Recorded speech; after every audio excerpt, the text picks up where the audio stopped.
Hello, everybody. Welcome back to The World According to Humphrey.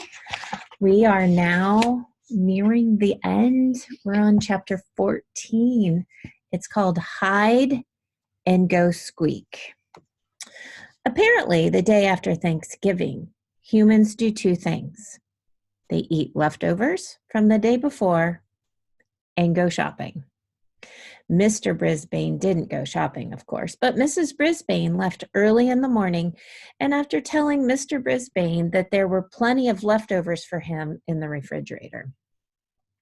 So there I was, stuck with the old sourpuss. And all he did was sit in his wheelchair, looking unhappy. I'd much rather have been hanging out with Principal Morales or chatting with Saya's family. I could have been tricking Miranda's dog, playing cards with AJ's family, or watching Aldo balance a broom on his finger. But no, I was watching a sad, grouchy old man act sad and grouchy. I could have just settled in for my nap, but I remembered that Mrs. Brisbane had said what she had said. This man had to get out of his cage.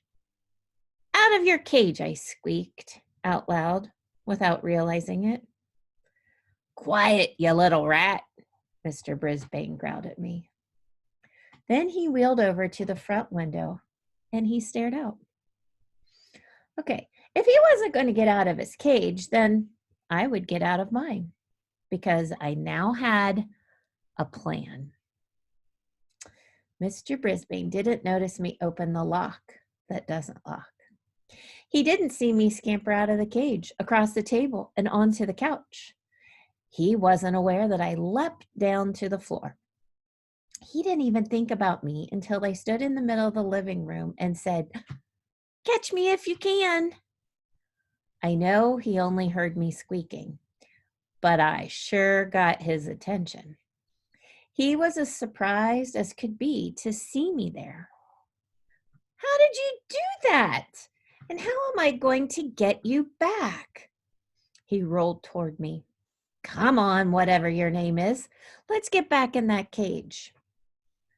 I let him get just close enough to reach me.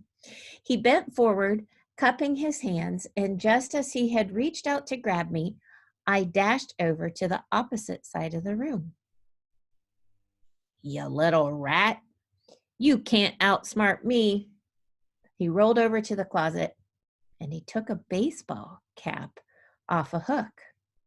Again, he approached and I let him get almost within arm's reach. This time he raised the baseball cap and said, "Okay, fella, let's play ball." "We'll see about that," I squeaked as I bustled off to the living room. We quickly established rules of the contest. 1, I would stay out in the open, in places that he could reach with his wheelchair. 2, he would use his cap to capture me, if he could. Once we reached the dining room, I rushed to the den. "Oh, you think you're clever? We'll see who's clever," he challenged.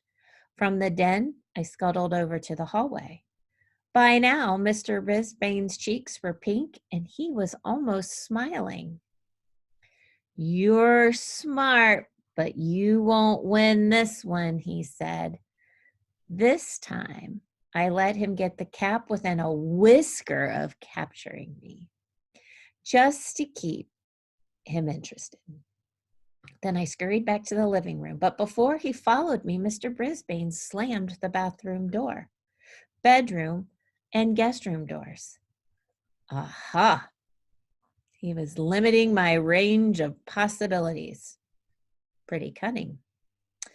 In the living room, I decided to make a bold move. I hid under the couch, and then I let Mr. Brisbane stew for about 5 minutes. "Come here, Humphrey. You'll have to come out sooner or later." I thought he didn't know my name.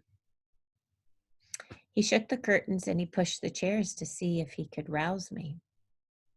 Too bad he didn't think of using sunflower seeds like Mr. Morales did. Yum.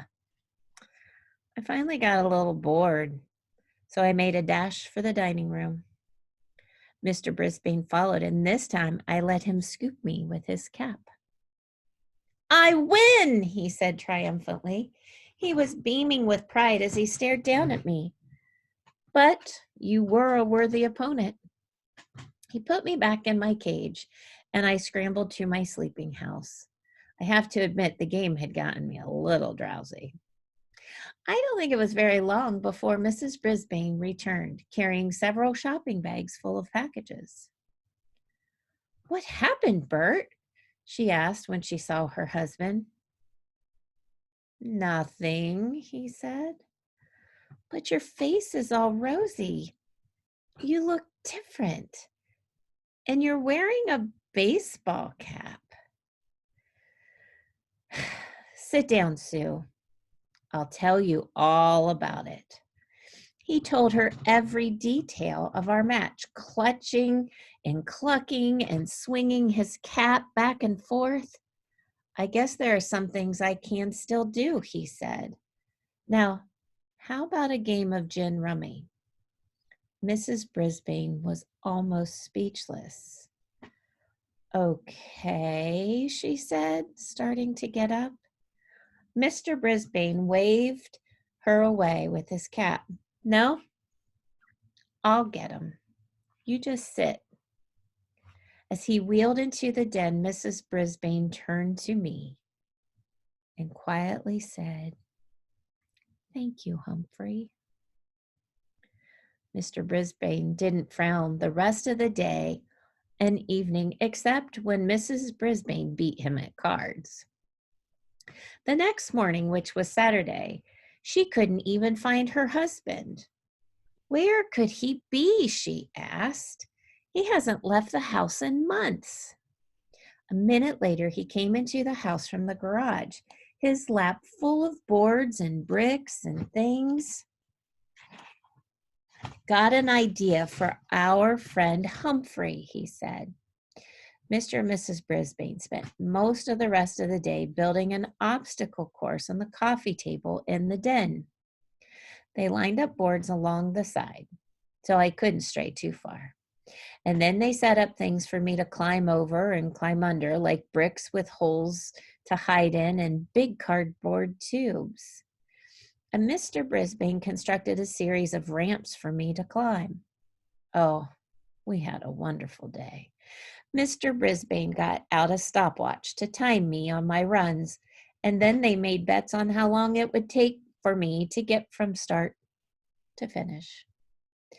Mrs. Brisbane even added a few treats to the maze, bits of apples and biscuits.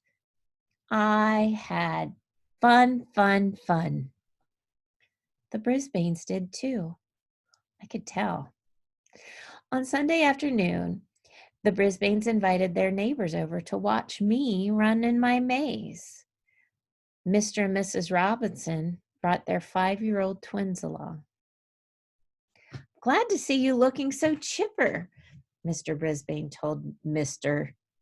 Robinson told Mr. Brisbane. "I think he's finally feeling better," she whispered to Mrs. Robinson. Mr. Brisbane looked a little vinegary again on Monday morning, though. "Why can't we keep him here, Sue?" he asked. "Oh, honey, the children will never forgive me. He's really their hamster, but there's a 2-week Christmas vacation coming up soon. I think it's best if Humphrey stays here." Could I believe my furry ears? She liked me so much, she actually wanted me to come back? This was a whole new Mrs. Brisbane, one who liked me. By the time Mrs. Brisbane and I returned to room 26, I was pretty tired, but it was a good tired, and I knew I could rest up from my weekend during recess. And that's the end of chapter 14. We only have one more chapter and we'll find out. I think Humphrey is a really good friend. Pets have a way of doing that, don't they? They kind of bring out all the good in us. Hope you guys have a great day. Talk with you all later, and we'll wrap up the book. Bye-bye.